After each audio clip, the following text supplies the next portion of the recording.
प्रवक्ता भी बन गई हैं। तो बीजेपी ने कुछ अहम जिम्मेदारियां आपको दे रखी हैं।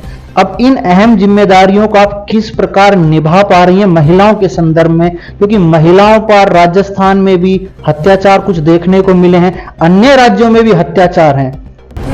जैसे देखा भी गया 2018 की चुनाव में 11 विधानसभा सीटें रहीं, एक भी महिला को टिकट नहीं दिया भाजपा ने। कांग्रेस ने 2 महिलाओं को टिकट दिया और दोनों जीती भी, एक जिसमें आज कैबिनेट मंत्री भी हैं। तो आपको क्या लगता नहीं क्या भाजपा महिलाओं की बातें तो करती है पर टिकट जब बात आती है तो वहां पीछे हट जाती है पार्टी? आप महिला मोर्चा से हैं और आपको क्या नहीं लगता आप जिस पार्टी से हैं उसमें महिलाओं का प्रतिनिधित्व तो अभी कम नजर आ रहा है?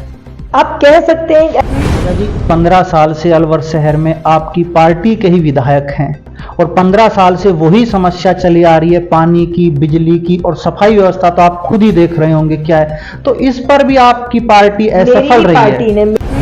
पर क्यों ठंडे बस्ते में चले जाते हैं? नहीं, हम ठंडे बस्ते में हम नहीं जा रहे हैं। एक ऐसी एक माहौल बनाने का कांग्रेस पे काम नहीं होता है तो भाजपा के विरोध में या झूठ फैलाने का। सरकार ने तो अलवर नगर परिषद को नगर निगम बना दिया। अब नगर परिषद की तब भी सफाई व्यवस्था, आप ये बताइए, नगर निगम बना देना और किसी को ताज पहना देने से ताकत नहीं आती, उसको ताकत सक्षमता देना, मैनेजमेंट करना मुख्यमंत्री का काम। आपको लगता है कि अब की बार अलवर जिले में महिला प्रत्याशियों को बीजेपी उतारेगी? और अगर उतारेगी तो आप पर विश्वास जता पाएगी? कहीं आपको कोई संदेश मिला हो? देखिए,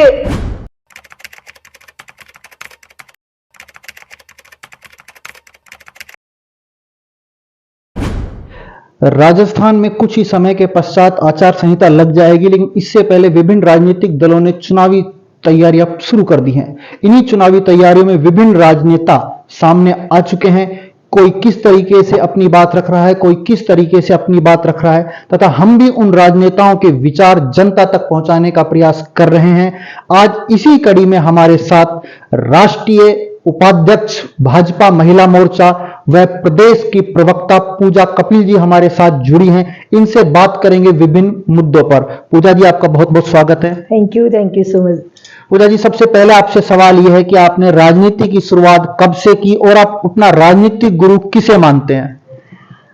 लगभग मुझे 26-27 साल हो गए। छात्र जीवन से मेरी राजनीतिक शुरुआत हुई। मैं राजस्थान यूनिवर्सिटी महारानी कॉलेज की प्रेसिडेंट रही और मैं राजनीतिक गुरु आदरणीय स्वर्गीय भैरव सिंह शेखावत जी को मानती हूँ, जिन्होंने जब मैं छात्र संघ में जब चुनी गई तो मेरे न केवल छात्र संघ में उन्होंने आशीर्वाद दिया, सीएम रहते हुए भी जिस तरह से एक छात्र और एक उसे क्या बहुत छोटी उम्र थी, 18 साल की थी मैं केवल उस समय, मेरे कॉलेज की, मेरे छात्रों की हर समस्या को सुनने का, उसका समाधान करने का जिस तरह से उनका तरीका था, मैं उन्हें अपना राजनीतिक गुरु मानती हूँ। आप भैरव सिंह जी को राजनीतिक गुरु मानते हैं, उनके अंदर क्या ऐसी बेस्ट आइडियल्स हैं जो आप उसको स्वीकार कर रही हैं और आज भी आप उनके आदर्शों पर चलने का प्रयास कर रही हैं? दिल से कनेक्ट होना और अगर कोई चीज है, कोई समस्या, उसका तुरंत समाधान करना और एक इतना अपनापन देना कि लगता है कि हाँ, इस विचार के लिए, संगठन के लिए, इस व्यक्ति के लिए हमें बिल्कुल तत्परता से काम करना चाहिए। ऐसा ही सामाजिक सेवक या राजनीतिक बन के हमें बनना चाहिए। मैं भैरव सिंह जी के उस कार्य कुशलता, उनकी व्यवहारिकता और उनका जो असीम स्नेह देने का जो तरीका था, मैं उससे बहुत प्रभावित हुई। उसके बाद से मन किया कि हाँ, राजनेता बनना चाहिए तो ऐसा बनना चाहिए जो छोटे से छोटा कार्यकर्ता, एक छात्र संघ के अध्यक्ष मुख्यमंत्री के लिए क्या होते हैं, आज शायद मुख्यमंत्रियों से अपॉइंटमेंट लो तो नहीं मिलना होता है और हम बेधड़क जाते थे और एक छोटे से, जैसे कहते हैं, एक अंकुरण होना, एक बीजारोपण होना नेता का, और उनको भी वो बहुत अच्छे से सुनते थे। ये एहसास मुझे, और कभी भी उन्होंने कमतर नहीं माना कि अगर मैं लड़की हूं छात्र संघ में तो लड़कों को ज्यादा प्रोत्साहन, मुझे लगता था वो हमेशा मेरी ज्यादा केयर करते थे या मेरी बातों को ज्यादा सुनते थे, मेरे कॉलेज या मेरी समस्याओं का ज्यादा समाधान करते थे। ये एहसास एक राजनेता की तरफ से मिलता है ना, तो एक आपको एक ऊर्जा और एक शक्ति और विश्वास जागता है, और जब विश्वास आपका आत्मविश्वास बन के काम करता है तो निश्चय हम अच्छा कर पाते हैं। आपने छात्र जीवन से ही राजनीति कर रहे हैं और आज आप राष्ट्रीय उपाध्यक्ष महिला मोर्चा पद तक पहुंचे हैं, तो आपने विभिन्न कठिनाइयों का सामना किया होगा और महिला के लिए आप ऐसी वो कठिनाई आप आज हमें बताएं जिससे और महिलाएं भी प्रेरणा ले और आगे बढ़े। देखिए, एक बात तो सच है कि हमें हर मोर्चे पर काम करना होता है और जब एक पुरुष राजनीति करता है तो वो कर रहा है, हमें पूरा परिवार साथ सबको सोचते हुए काम करना होता है। और छात्र जीवन तो आप देखते हैं, बिल्कुल जैसे कहते हैं ना, बिल्कुल हम लोग हैंड टू माउथ स्थिति में रहते हैं, सारे छात्र नेता, ये जीवन का वो होता है, लेकिन वो बहुत सुखद पल भी होता है। वो अक्सर ये देखा जाता है कि छात्र राजनीति में कभी झगड़े भी हुए होंगे, ऐसा कुछ होता है क्या बच्चों में? बिल्कुल। आपने भी कभी ऐसी कोई बच्चों की मांग के लिए कोई धरना प्रदर्शन किया हो या कहीं वहां पुलिस का लाठीचार्ज हुआ हो? मैंने अनशन, प्रदर्शन, लाठीचार्ज सब झेला, और मैं सौभाग्यशाली हूँ कि मैंने एक डिमांड आदरणीय देश के वो प्रधानमंत्री जो भारत रत्न से सम्मानित है, परम श्रद्धेय मुझे लगता है हर भारतवासी जिनकी ओजस्वी वाणी को सुनने के लिए ललायत रहा है, आदरणीय अटल बिहारी वाजपेयी से मैंने राजस्थान विश्वविद्यालय की समस्याओं को लेकर कम से कम 25 मिनट तक बात की और उन्होंने समाधान दिया। वो मेरे जीवन का अविस्मरणीय पल है। उसके पश्चात वो दिल्ली भी मिले और आप बिलीव करेंगे देश के प्रधानमंत्री ने 2 करोड़ रुपया मेरे कॉलेज के लिए भेजा। मैंने बहुत सारी मांग रखी थी केंद्रीय विश्वविद्यालय बनाने को लेकर, राजस्थान विश्वविद्यालय, महिलाओं के लिए ऐसा होना चाहिए, लड़कियों के लिए ऐसा होना चाहिए, हम कैसे इस 50% आबादी को, और वो जमाना तो आप जानते हैं 97 में, आज तो बहुत टीवी ने और हमें इंटरनेट ने बहुत आगे कर दिया, तब बहुत मुश्किल होता था। तो उस समय कैसे इसको लेकर जाएं, तो उन्होंने उन सब कैसे भवन निर्माण हो, एक्सटेंशन हो कॉलेज का, उन सब चीजों के लिए आप वो जमाना 2 करोड़ रुपया। जी, आप महिला मोर्चा से राष्ट्रीय उपाध्यक्ष हैं और अब आप प्रदेश प्रवक्ता भी बन गई हैं, तो बीजेपी ने कुछ अहम जिम्मेदारियां आपको दे रखी हैं। अब इन अहम जिम्मेदारियों को आप किस प्रकार निभा पा रही हैं महिलाओं के संदर्भ में? क्योंकि महिलाओं पर राजस्थान में भी अत्याचार कुछ देखने को मिले हैं, अन्य राज्यों में भी अत्याचार हैं।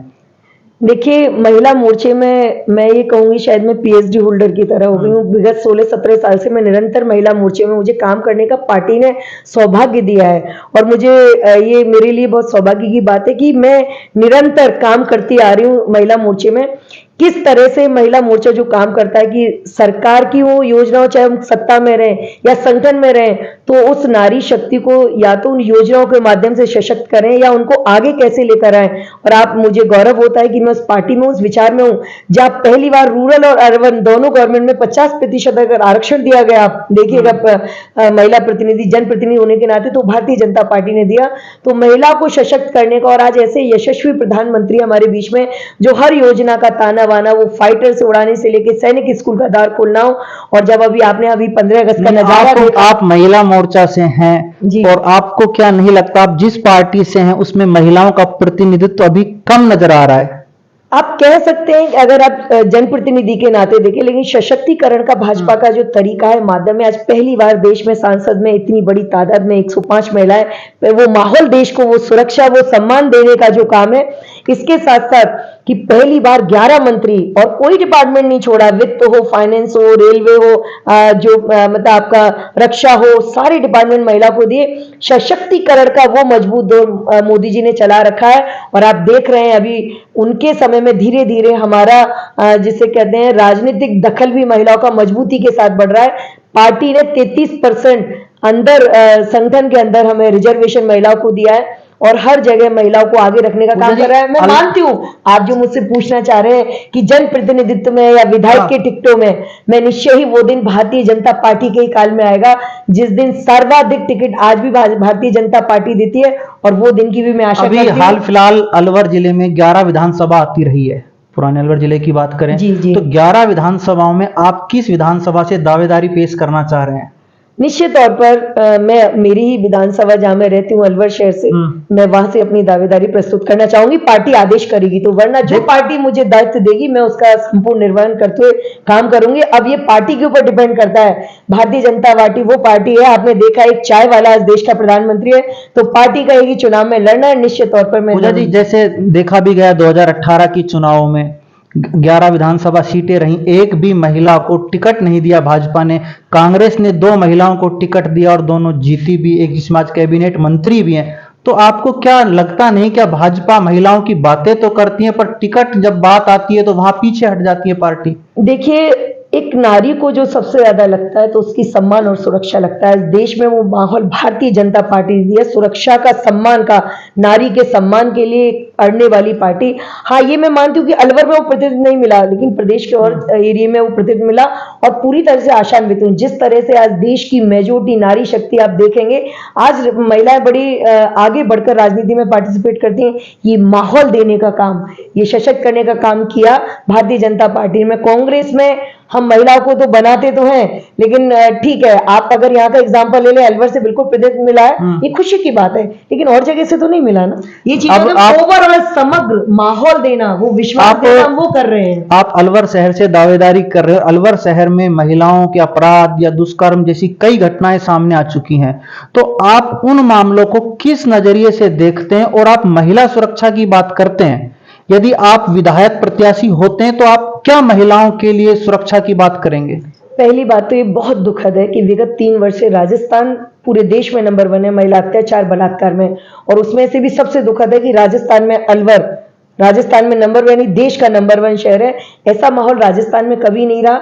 और मैं एक भारतीय जनता पार्टी के शासन में जिस तरह से महिलाओं के साथ तुरंत कार्रवाई होती थी, आज 40% अपराध का आंकड़ा बढ़ चुका है। राजस्थान सरकार जिस तरह से कांग्रेस सरकार, गहलोत सरकार काम कर रही है, मैं निश्चय ही मैं इनका विरोध करती आई हूँ, महिला मोर्चे के माध्यम से, व्यक्तिगत आवाज के माध्यम से। आप महिला सुरक्षा के लिए अलवर शहर, अलवर विधायक प्रत्याशी अगर बनते हैं तो महिलाओं की सुरक्षा के लिए क्या विशेष करने वाले हैं फिर आप? देखिए, सबसे बड़ी व्यवस्था किसी भी जिला हो, कोई देश हो, उसकी मजबूत कानून व्यवस्था होती है। आज गृह मंत्री रहते हुए एक लचर कानून व्यवस्था जो हमारे प्रदेश की हो रखी है, मैं सबसे ज्यादा मजबूती से, कानून का भय सबसे बड़ा भय होता है, उसको मजबूती से अपने शहर में लागू करने की कोशिश करूंगा। और पार्टी ये विश्वास जताती है, और पार्टी मेरे ऊपर नहीं, पार्टी हमारी किसी के ऊपर विश्वास जताएगी, हम इस विषय को जरूर करेंगे कि नारी की सुरक्षा सबसे मजबूत सुरक्षा होनी चाहिए। कहीं ना कहीं अपराधियों में जो कानून का भय और वो डर खत्म हुआ है, उस कानून को मजबूती से, सख्ती के साथ में लागू करवाने का काम, नारी को सुरक्षित माहौल देने का काम हम लोग करेंगे। पूजा जी, 15 साल से अलवर शहर में आपकी पार्टी के ही विधायक हैं, और 15 साल से वही समस्या चली आ रही है, पानी की, बिजली की, और सफाई व्यवस्था तो आप खुद ही देख रहे होंगे क्या है। तो इस पर भी आपकी पार्टी असफल रही है। मेरी ही पार्टी ने चंबल लिफ्ट योजना को चालू किया, जो गहलोत सरकार ने आते ही उसको, उस पर बल लटका दिया है। ये बिल्कुल देखिए, ये मेरी वसुंधरा जी का रास्ता ही पूरी दुनिया ने देखा है कि चंबल परियोजना को लिफ्ट करा के और हमारे अलवर के वासियों को पानी देने का काम भारतीय जनता पार्टी का काम है। राजनीतिक द्वेषता में बहुत सारी चीजों को कांग्रेस सरकार ने या तो रोका है, या रैपिंग टैपिंग करके हमारी योजना को आप ईआरसी पर क्यों ठंडे बस्ते में चले जाते हैं? नहीं, हम ठंडे बस्ते में हम नहीं जा रहे हैं। एक ऐसी एक माहौल बनाने का कांग्रेस पे काम नहीं होता है, तो भाजपा के विरोध में या झूठ फैलाने का, भ्रम फैलाने में कांग्रेस शुरू से मास्टर रही है। आज आजाद भारत की 77वें साल में चल रहे हैं, लेकिन उन्होंने इतने सालों राज किया। 75 साल की बात कर रहे हो, यहाँ पानी और बिजली की समस्या 75 साल के बाद भी बनी हुई है। नहीं, बिल्कुल बनी हुई है, लेकिन जब कांग्रेस की सरकार आती है, आप पुरानी सरकार को याद करिए, वसुंधरा जी के समय में गांव तक में 16-16, 18-18 घंटे बिजली गई है। पिछले शासन की बता रही हूं मैं आपको, बहुत पुराने नहीं बता रही हूं, ये कांग्रेस की, क्योंकि इन लोगों की भ्रष्टाचार की जो आदत है, आज बिजली के लिए तरस रहा है। आप पिछली सरकार में देखिए, बिजली, हमारी सरकार ने, हमारे जो मुख्यमंत्री है, उन्होंने कभी भी ये नहीं कहा कि पैसे की कमी है, ये कमी है। और आज बिजली का कहां इन्होंने, आज जो हमारी आम जनता है उस पर कितना भार डाला है। और ये भ्रम फैला रहे हैं 100 यूनिट 200 यूनिट फ्री देने का जो ड्रामा हो रहा है कि आप उनके फॉर्म भर के और ऐसा करिए। तो 4.5 साल से गहलोत जी, मैं पूछना चाहती हूँ, आपको इस आम जनता के लिए काम करने के लिए किसने रोका था? कि बिजली सबसे महंगी है देश में, बिजली, पानी सबसे कम है यहाँ पर। आप भी 15 साल से रहे हैं, हम सरकार में नहीं है। आज विधायक कोशिश भी करे हमारा, तो भी वो स्थितियां नहीं हो रही है। सरकार में ये बैठे हैं, इनको जिसको अपना लॉलीपॉप पकड़ाना है, जो अपनी सरकार बचाने के लिए जो ये कर रहे हैं, मुख्यमंत्री जी कुर्सी बचाने के लिए, पूरा देश जान रहा है, देख रहा है कि किस तरह विधायकों को संभालते संभालते उन्होंने पूरे 4.5 साल। राजस्थान सरकार ने तो अलवर नगर परिषद को नगर निगम बना दिया। अब नगर परिषद की तब भी सफाई व्यवस्था, ये बताइए, नगर निगम बना देना और किसी को ताज पहना देने से ताकत नहीं आती, उसको ताकत, सक्षमता देना, मैनेजमेंट करना मुख्यमंत्री का काम ही होता है, ना केवल अपने पैर तुड़वा के दिखवाना और सत्ता बचाने में मस्त रहना। ये काम नहीं होता। अगर मुख्यमंत्री कोई भी चाहे, हमने तो कभी पार्शलिटी नहीं की, जब हमारा शासन रहा, तो चाहे वो कांग्रेस का वहां विधायक रहा हो, बिजली ऐसा नहीं होता था कि हम बिजली अगर अलवर में आ रही है तो दूसरे कांग्रेस आप अलवर शहर से दावेदारी कर रहे हैं, पानी बिजली के अलावा आप आम जनता के लिए क्या विजन लेके आएंगे? देखिए, मूलभूत सुविधाओं को देना सरकार का नैतिक दायित्व होता है, बिजली पानी हो या जनता की आम जो समस्याएं, नेचुरल सी बात है, थाना पुलिस है, महिला सुरक्षा है, ये विशेष तौर पर जिस तरह से युवाओं को पेपर लीक, जो उनके सपनों को ध्वस्त किया जा रहा है पिछले 5 वर्षों में, आप सोच सकते हैं कितनी ऊर्जा और उमंग के साथ में वो काम करते हैं। वो सारा मैं युवाओं के उस पेपर लीक के, ये जो हमारा काम है, युवाओं के रोजगार पे विशेष काम करना हमारा काम रहा है। हम वैसे भी मोदी सरकार ने स्वयं में सक्षम करने के लिए युवाओं के लिए बहुत सारी योजनाएं चलाई हैं। विशेष काम किया जाएगा कि युवाओं के लिए हम लोग जो उनकी परीक्षाएं, पेपर लीक, ये बिल्कुल अगर भाजपा की सरकार होती तो ऐसा कभी नहीं होता। सबसे बढ़कर मैं महिलाओं में महिला सुरक्षा पर सबसे मजबूती से काम आपको लगता करूंगी। है कि अब की बार अलवर जिले में महिला प्रत्याशियों को बीजेपी उतारेगी? और अगर उतारेगी तो आप पर विश्वास जता पाएगी? कहीं आपको कोई संदेश मिला हो? देखिए, अलवर जिले में नहीं, पूरे राजस्थान में भारतीय जनता पार्टी महिला प्रत्याशियों को उतारेगी। और देश के यशस्वी प्रधानमंत्री बार बार अब लाल किले से कहते हैं कि मेरी नारी शक्ति देश की आगे बढ़े, और हर बार जब नारी शक्ति निकलती है तो आप लोग लोकतंत्र के चौथे स्तंभ में आप देखते हैं वो वोट भाजपा को पड़ता है। निसंदेह अलवर से उतारेगी और भी जिलों से उतारेगी। अगर पार्टी को ऐसा लगता है कि मैं बेहतर आपने चुनाव लड़ने का पूरा मन बना लिया है? देखिए, पार्टी जैसे आदेश करेगी, पार्टी का बगावत तो नहीं कर देंगे आप? सवाल ही नहीं। मैं पार्टी की बहुत अनुशासित कार्यकर्ता हूं। पार्टी को लगेगा कि मुझे जनप्रतिनिधि बनना चाहिए, पार्टी टिकट देगी तो मैं चुनाव लड़ूंगी। पार्टी कहेगी कार्यकर्ता रह के काम करना है, तो पार्टी ने बहुत दायित्व विश्वास दे रखा है, मैं उसको और कर्मठता से पूरा करूंगी। और निश्चित तौर पर इस दावे के साथ में कि अलवर में कमल ही खिल के रहेगा।